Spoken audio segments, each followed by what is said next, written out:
A origem do homem e da mulher. Quando o Senhor Deus fez o céu e a terra, não haviam brotados nem capim nem plantas, considerando que ele ainda não tinha mandado chuvas e não existia ninguém para cultivar a terra. Mas da terra saiu uma corrente de água que regava o solo.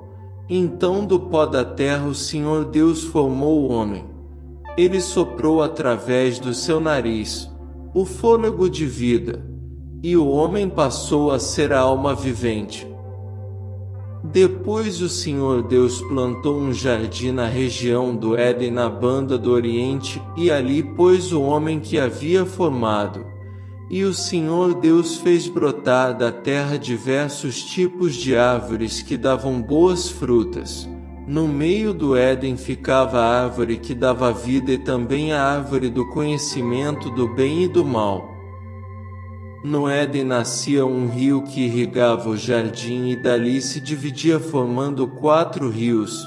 O primeiro chama Rio Pison, o segundo rio é o Gíon, o terceiro rio é o Tigre e o quarto rio é o Eufrates.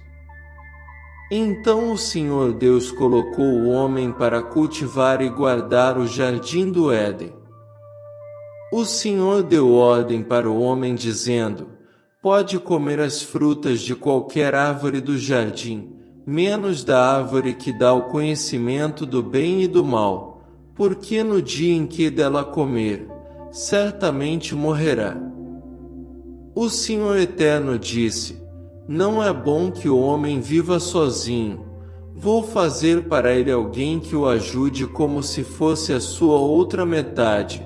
Havendo, pois, o Senhor Deus da terra formado os animais do campo e as aves do céu, ele os trouxe para ver qual nome o homem daria para cada espécie. E todo ser vivo conservaria um nome que fosse dado pelo homem. Mas para o homem não havia uma ajudadora que fosse como a sua outra metade. Então o Senhor Deus fez cair num sono profundo sobre o homem. Ele adormeceu. Enquanto dormia, tirou-lhe uma das costelas e fechou o lugar com carne. Dessa costela, o Senhor Deus formou a mulher, e a trouxe para o homem. Então o homem disse: agora sim, ela é osso dos meus ossos e carne da minha carne. Ela será chamada mulher, porque foi tirada por Deus da carne do homem.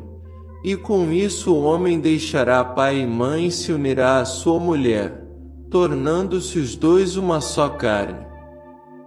Ambos estavam nus, mas não sentiram vergonha.